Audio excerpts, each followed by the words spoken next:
So ayun guys, tignan nyo, nakapagtanim na sila. So ang schedule namin is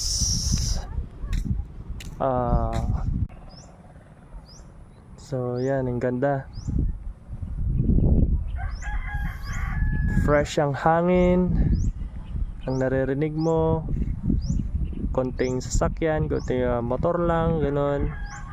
Pero karamihan dito birds, dogs, crickets, cockroach lang. So ayun, maganda, sobrang ganda, di ba? So kung gusto nyong mamasyal dito sa amin, comment lang kayo, then puntahan natin. Bye bye.